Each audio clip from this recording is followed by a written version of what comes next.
He found her poem at dawn. Her words led him straight to, "I love you." Jackson Reeves crouched behind a rusted sedan at daybreak. The sky bled gray above the empty highway. Cold wind carried a torn paper across cracked pavement. His heart pounded as headlights sliced the fog. He grabbed the scrap and read her shaky handwriting. Each word felt like a whispered promise and a warning. Sirens wailed in the distance, growing louder by the second. He tore off down the shoulder, the poem clenched in his fist.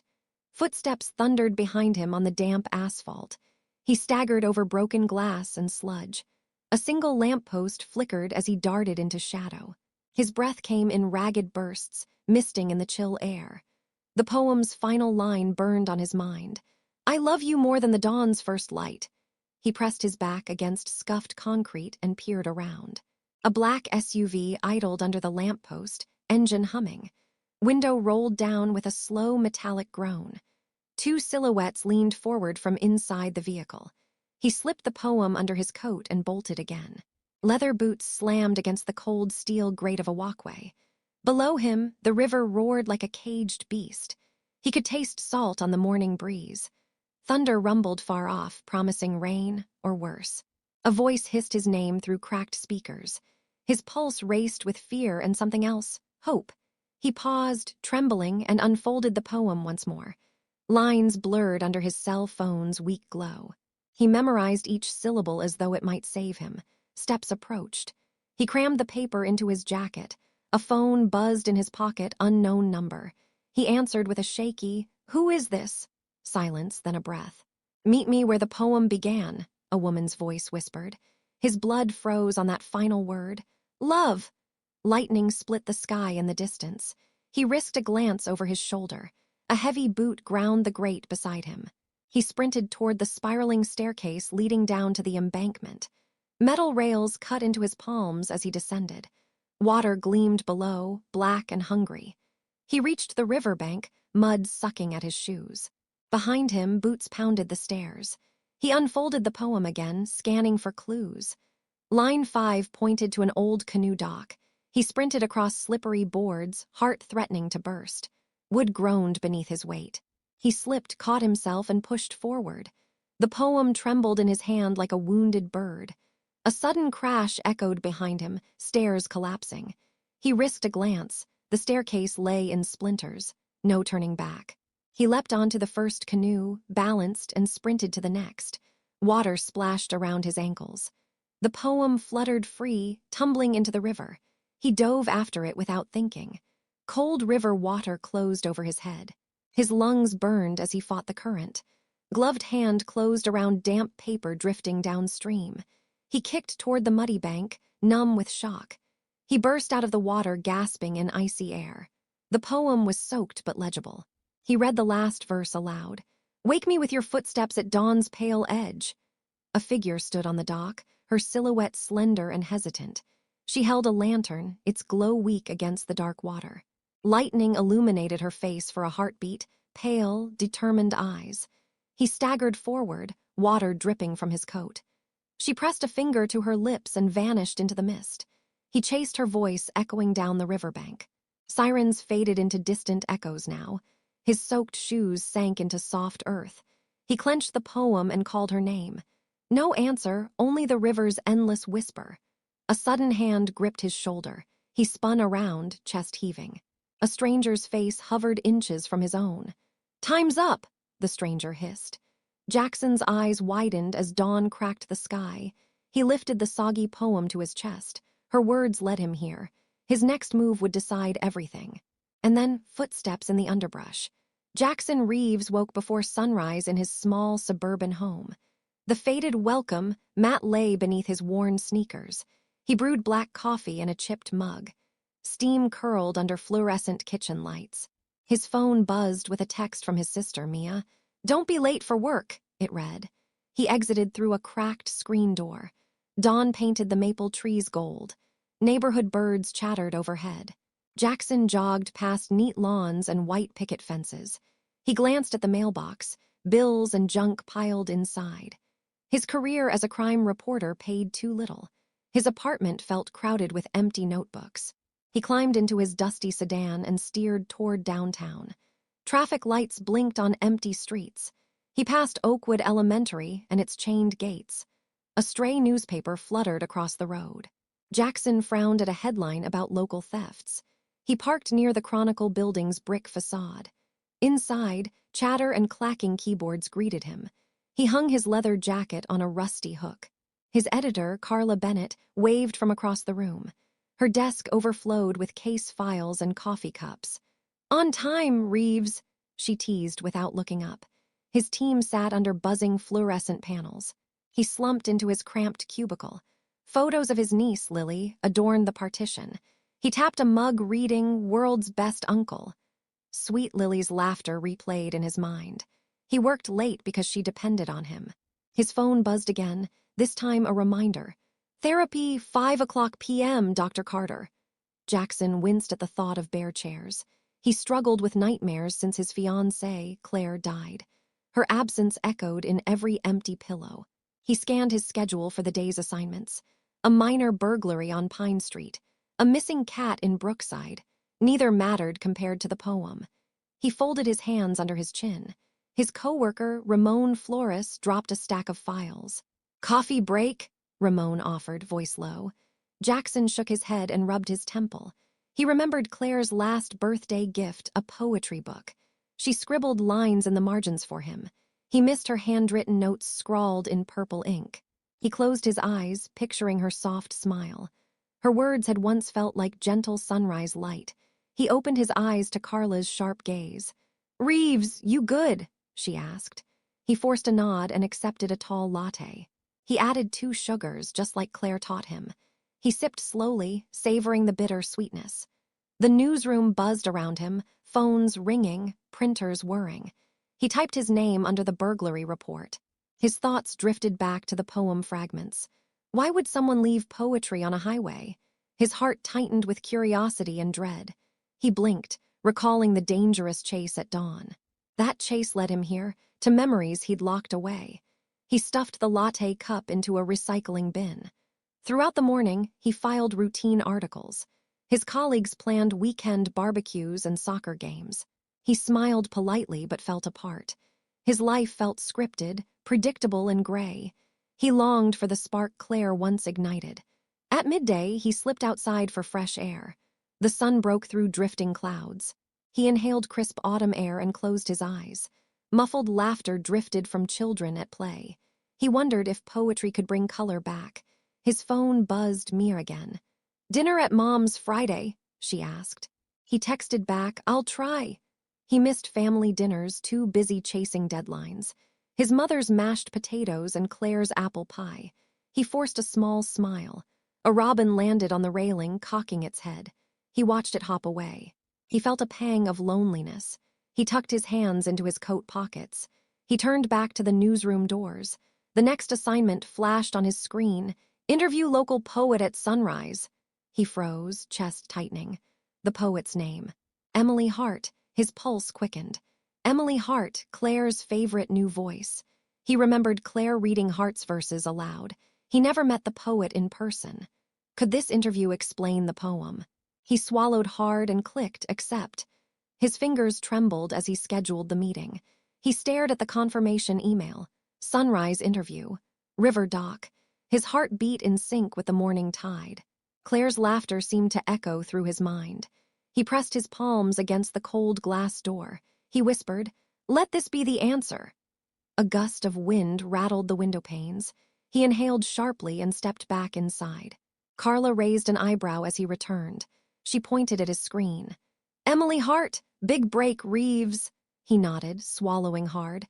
Deep inside, he feared what he might find. Yet hope flickered like a candle's flame. He squared his shoulders and reopened the email. "Meet at the river dock, 6:15 a.m. sharp," it read. He saved the details and closed his laptop. The rest of the afternoon blurred past.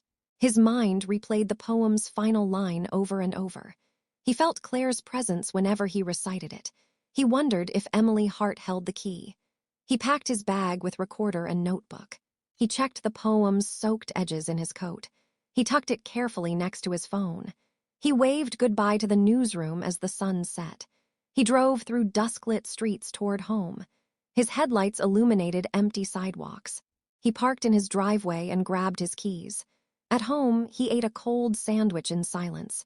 He glanced at the poetry book Claire gave him. She wrote, "Find me in every word you read."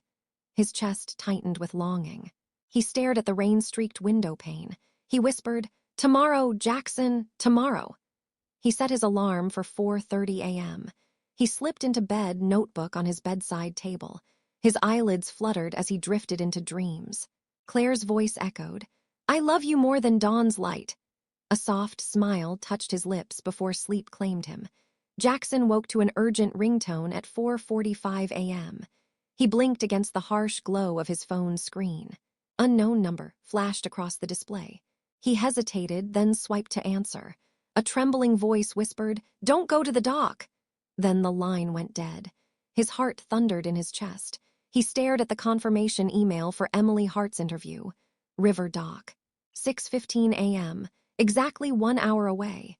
He replayed the warning in his mind. Who would call him at this hour? He checked the poem's edges sticking from his coat. He slid out of bed and dressed in dark jeans. He grabbed a flashlight, recorder, and spare batteries. He paused, considering canceling the meeting. But the poem's promise outweighed his fear. He locked his front door and slipped into his car. Headlights pierced the fog as he drove. Streetlights passed in a rhythmic blur. Dawn remained a pale promise on the horizon. He mapped the river dock in his mind. He turned onto Riverside Drive. A solitary street lamp illuminated graffiti on a brick wall. He parked near the dock's entrance, feet tingling. He clicked off the car engine. Silence settled around him, thick and watchful. He grabbed his flashlight and approached the ferry slip. The poem's final line echoed in his head. "I love you more than the dawn's first light." He shivered, despite his heavy coat. The metal ramp creaked beneath his weight. Water lapped gently against mossy pilings. A newspaper flapped against a nearby chain-link fence. He stepped forward, voice low. "Emily, I'm here." Only the river answered him. He raised his flashlight, beam wobbling. Its light caught on something tied to a piling. He edged closer, breathing shallow. A small bundle of papers dangled from a nail. He pried them free and read the header. "To Jackson Reeves from Emily Hart." His pulse quickened. He unfolded the damp papers. They were 4 handwritten pages of poetry. Ink bled where moisture touched the edges. He recognized the flowing script, identical to the highway scrap. Line 1, "At dawn's edge I placed these words for you." Line 2, "Find me here if you still believe." Line 3, "But beware the shadows that follow." He swallowed hard, folding the papers carefully. His recorder's red light blinked on. He tapped record without thought. Suddenly, his flashlight beam froze on movement. Dark shapes darted along the tree line. He spun, heart pounding. No figures stood there. He glanced back at the pile of poetry. A single line caught his eye, "Meet me where the lost and longing meet." His phone buzzed, another unknown call. He answered instinctively. "Jackson?" Emily's voice trembled. "Don't trust the light, they're closer than you know." Then the line cut out. He clicked off the recorder, heart racing. He scanned the dock for any sign of her.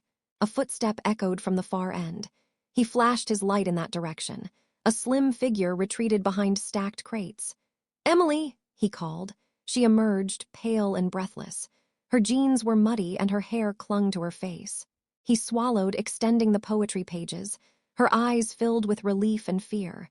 "You got it," she whispered. "Thank you." Her voice cracked on the last word. He moved closer, mind racing. "Why lead me here?" he asked softly. She glanced over her shoulder at the dark water. "They know I reached out to you." Her voice trembled again. "Your investigation into the poem puts them on edge."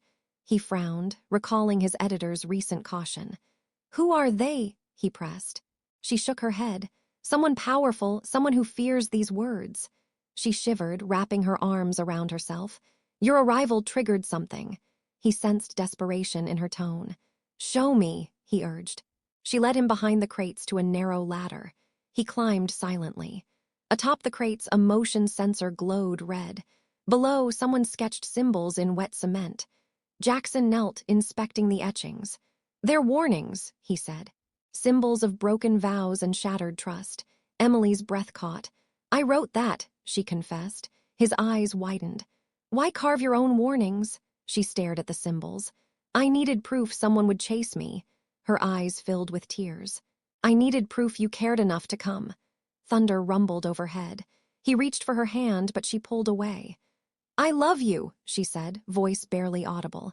He stared, stunned, as lightning split the sky. Footsteps echoed below, heavy and deliberate. Emily grabbed his arm. They're here. He yanked her behind the crates. 2 black SUVs rolled onto the dock. Heads turned, engines growling. His breath caught in his throat. Emily pressed a hand to his chest. Listen to me, she whispered urgently. He nodded, bracing for what came next. Above them, the cranes groaned. Below, the river surged. And in that moment, the poem's words felt both promise and trap. Jackson helped Emily slip off the dock into the shadows. She led him through stacked shipping containers. Moonlight filtered through gaps overhead. Their footsteps echoed on wet asphalt. Emily clutched the stolen poetry pages. Her breath came in quick, shallow bursts. Jackson scanned the perimeter for movement. A distant engine growled like a waking beast. He whispered, "Who else knows?" She shook her head, voice trembling. Only a few. Now they scramble. A cold wind swept past, carrying distant voices. They ducked behind a rusted forklift. Emily pressed her back against the metal. Read this, she urged, handing him a note. He unfolded it. 3 words scrawled in red, stop or disappear. His pulse thundered. Who wrote this? He asked softly. Emily swallowed, eyes darting. I don't know, she admitted. She peered around the container's edge. A black silhouette moved near the water's edge. Jackson leveled his flashlight. The figure froze beneath a lamppost, then melted into darkness. Emily's jaw clenched. They're scouting us. He scanned the container stacks. Let's move, he whispered. They sprinted toward a narrow alley. Clanging footsteps followed close behind. Emily stumbled over a loose plank. Jackson caught her arm. Careful, he urged. They slipped into an abandoned warehouse. Broken windows let in pale dawn light. Dust motes drifted in silent columns. Jackson clicked off his flashlight. He held Emily's hand. We need help, he said. She nodded, tears brimming. Call my friend, Marcus. Jackson took her phone and dialed. Within minutes, an older man arrived. Marcus Reed wore a leather jacket and calm eyes. His military haircut hinted at discipline. Thought you two might need backup, he said. He scanned the warehouse interior. We have 15 minutes before they find us. Jackson frowned. 15 minutes to do what? Marcus tapped his temple. Plan an escape. Emily perched on a broken crate. Her shoulders shook. I wrote these poems for him, she said. Then I staged the warnings. Jackson's eyes widened. You lured me into danger, she met his gaze. I needed proof someone cared enough. Jackson exhaled sharply. Marcus cleared his throat. Truth is messy, he said. He opened a duffel bag. Inside were maps, radios, and gloves. He handed Jackson a walkie-talkie. They've likely set surveillance here. Emily's phone buzzed with a location ping. They traced me, she whispered. Jackson keyed the radio. Control, this is Ghost. Do you copy? A crackling voice replied. Ghost, this is Control. Read you. Jackson gave a thumbs up. Marcus led them deeper inside. They huddled behind stacked pallets. Through a cracked doorway, cranes loomed. Shadowy figures patrolled the dock. One carried a spotlight. Its beams swept methodically. Emily bit her lip. They're looking for us. Jackson placed a hand on her shoulder. Stay calm, he urged. He clicked his walkie-talkie. Control, we need extraction plan. A hiss answered. Route Bravo, East Rail Yard. Jackson relayed instructions. They slipped through a side exit. Outside, steam hissed from a vent. They raced across broken concrete. Marcus scanned behind them. No sign of pursuit yet, he said. Emily's eyes filled with relief. They reached a chain-link fence. Marcus produced wire cutters. Seconds later, they dropped into a dark alley. Jackson pulled Emily close. No more games, he said softly. She nodded, voice firm. I promise honesty now. He exhaled, scanning the sky. Dawn's first light stained clouds pink. They crested a hill overlooking the rail yard. Empty boxcars stretched in neat rows. A lone freight train sat idle. Marcus whispered, We'll hitch that train west. Emily glanced at Jackson. He trusts us, she asked quietly. Jackson folded the warning note. He trusts our determination. A distant horn blared. Shadowy figures appeared at the rail yard's entrance. They fanned out, flashlights searching. Jackson felt adrenaline spike. He grabbed Emily's hand. "Time to move," he said. They dashed toward the nearest boxcar. Jackson pried open its sliding door. They slipped inside, breathless. He slammed the door shut. The metal rattled under stray wind gusts. They crouched inside, hearts thudding. Emily pressed her back to Jackson's shoulder. "Will this keep them out?" she whispered. He caressed her arm. "It's our shield for now." Marcus shut his eyes briefly. "They'll search every car." Jackson nodded. "We need the tracker." Emily reached into her coat. She held a small transmitter. "I planted this on their lead van." Marcus grabbed it. He tapped its screen. "Signal's weak but present," he said. He pointed downward. "It's in the center yard." Jackson exhaled, voice low. "We retrieve it tomorrow." Emily closed her eyes. A single tear slipped down her cheek. Jackson brushed it away gently. "Stay strong," he said. She nodded, leaning into him. They waited in silence. Metal groaned as the freight train roared to life. Vibrations hummed through the boxcar floor. Jackson gripped Emily's hand tighter. Their journey had only begun. Jackson awoke to the freight train's steady rhythm. He rubbed sleep from his eyes. Emily sat beside him, shivering. Marcus handed her a blanket. "Rest now," he whispered. Jackson scanned the dim interior. Wooden slats formed a narrow aisle. They saw moonlight through rusted gaps. Jackson rubbed his sore shoulder. He flexed fingers cramped from the chase. Marcus spoke softly. "We stop in 2 hours." Jackson nodded, sweat beading his brow. Emily peered at the transmitter screen. Signal flickered with each jolt. Jackson took it from her. He studied the device's blinking light. Marcus stood and stretched. "I know a safe house near Salt Lake." Emily's eyes widened. Salt Lake meant more distance. Jackson felt hope stir. They spoke in hushed tones. "We train there," Jackson decided. Marcus nodded in agreement. "You need skills to survive." Jackson squared his shoulders. He felt determination ignite. They planned their landing. Jackson practiced silent breathing. He pictured the sun rising over mountains. Emily watched his calm focus. He offered her a reassuring smile. She nodded, resolve shining in her eyes. They rode in tense silence. Steel wheels screeched around curves. Rain began pattering on the roof. Marcus unzipped his duffel bag. Inside lay training gear. Gloves, pads, mats. He retrieved a compact target for self-defense drills. Jackson gripped it thoughtfully. They agreed, sharpen physical and mental strength. The train slowed near a secluded siding. They slipped from the boxcar. Cold air bit at their skin. Marcus led them down gravel tracks. Pine trees rustled overhead. A small cabin appeared in moonlight. Marcus opened the door quietly. Wood smoke trailed from the chimney. Inside, mats covered the floor. A punching bag hung from a beam. Jackson exhaled sharply. He stepped forward and wrapped his hands. Marcus demonstrated a basic jab.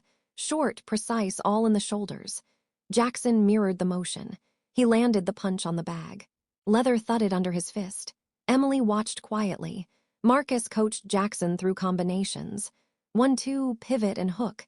Jackson stumbled at first. He absorbed the feedback. Each jab grew sharper. Emily approached and practiced footwork. She moved lightly, gliding across the mat. Jackson watched her progress. Pride warmed his chest. They traded light sparring, no contact yet. Marcus introduced defensive moves, blocks, parries, and escapes. Jackson's muscles burned. Yet his resolve held firm. He imagined protecting Emily. He imagined honoring Claire's memory. They paused for water. Rain drummed louder on the roof. Emily traced letters on the transmitter. She shared Marcus's backstory, special ops veteran. Jackson listened, respect deepening. He realized how much he needed this. Marcus led them outside at dawn. The sky glowed pale pink. They reached a small clearing. Marcus set up cones and targets. He handed Jackson a small firearm, basic pistol, unloaded and safe. Jackson's pulse spiked. Marcus guided his grip and stance. Jackson fired at paper targets. Each shot echoed off pine trunks. Marcus corrected his posture. Jackson tightened his aim. He hit the center 3 times in a row. Adrenaline coursed through his veins. Emily cheered softly. Jackson felt pride bloom. She pressed a hand to his arm. He squeezed her hand back. Together they trained under rising sun. Sweat dried on their skin. Marcus introduced basic survival tactics. Navigate by stars and landmarks. Build a shelter and signal for help. Jackson absorbed every word. He felt his confidence grow. By midday, they rested on logs. Emily leaned against Jackson's shoulder. He wrapped an arm around her. They watched pine needles drift. He whispered, "I feel ready." She smiled, relief shining. Marcus packed away gear. "Still a long road ahead," he cautioned. Jackson nodded, accepting the warning. Rain clouds gathered again. Marcus led them back to the cabin. They cooked simple stew over a wood stove. Steam curled under low beams. Emily recited lines from the poem. Jackson listened, heart swelling. He realized the poem drove their journey. He realized its power to heal and harm. Marcus cleared his throat. "Training helps you fight," he said. "But trust and strategy save you." Jackson met his gaze. He felt both stronger and vulnerable. Emily reached across the table. "I trust you," she said. Jackson squeezed her hand. He felt his purpose sharpen. They retired early, exhausted but hopeful. Jackson lay awake, thoughts racing. He replayed Marcus's lessons. He replayed Claire's final words. He vowed to protect Emily and the poem. Sleep finally claimed him. He dreamed of dawn's pale edge, and of her face smiling. Jackson woke to birds calling overhead. Sunlight streamed through cabin windows. He stretched, muscles sore but steady. Emily brewed strong coffee on the stove. Marcus joined them with grim news. The transmitter's signal jumped to Chicago. Emily's eyes went wide. "That's impossible," she whispered. Jackson frowned, voice low. "Someone moved it." Marcus tapped his tablet. "Live tracking shows 2 locations. One near here. One in Chicago." Emily's face paled. She stared at Jackson. "I never planted it there." Jackson's heart sank. He studied her carefully. "Who else knows our plan?" She shook her head. "No one, I swear." Marcus exhaled sharply. "We have a mole." Jackson felt betrayal cut deep. "Among us?" he asked flatly. Marcus nodded, face hard. "Someone on your team." Jackson's pulse thundered. He thought of Carla, Ramon. He thought of control. He pictured Claire's trusting smile. He blinked away the doubt. Emily reached for his hand. "I would never betray you." Her voice trembled. Jackson drew a steady breath. He nodded, forcing calm. "Then we find our betrayer." They packed their gear swiftly. Marcus led them to the edge of forest. He scanned for trackers. One signal beamed from Emily's jacket. Emily gasped, ripping off her coat. A small device clattered to the ground. Jackson seized it, inspecting wires. "Not yours," he said. Emily's eyes filled with tears. I found it attached." Marcus knelt, examining the device. "It's a scrambler and tracker combo." Jackson glanced at Emily. Her voice broke. "I trusted someone at the newsroom." He felt the ground shift. "Ramon." Emily whispered the name. Jackson's stomach churned. He remembered Ramon's casual coffee offer. Marcus stood, voice grim. "We confront him." Jackson exhaled, nodding. They drove back toward Salt Lake. The ride was tense, words unspoken. Jackson's mind raced. He rehearsed the confrontation. He rehearsed questions. At the newsroom, Jackson entered Carla's office. Carla looked up, surprised. "Jackson." "Early visit." He held out Emily's coat. "Found this in my car." Her brow furrowed. She reached for it. He pulled back swiftly. "Someone at your desk attached this device." Carla's eyes widened. "I had no idea." He pointed at Ramon's name. "Ramon Flores." She swallowed hard. "Ramon's been acting strange." Jackson left, heading to Ramon's cubicle. He found Ramon shredding papers. He stepped forward, voice firm. "Ramon, we need answers." Ramon froze, face draining color. I don't know what you mean." Jackson waved a hand at the desk. "I found this on my car." He tossed the coat onto Ramon's desk. Ramon's jaw clenched. "I was following orders." Jackson frowned. "Orders from whom?" Ramon shook his head. "A man in a suit, black car, paid me." Jackson's heart pounded. "He wanted the poem for himself." Ramon's eyes darted. "He said it held a hidden code." Jackson's pulse quickened. A code, Ramon nodded. He promised me money. Emily's recorder clicked on in Jackson's coat. Her voice played softly. I trust you, Jackson. Ramon's face crumpled. I'm sorry, I didn't know. Jackson stared at him. Your betrayal cost lives. Ramon's shoulders slumped. I can fix this. Jackson shook his head. Too late.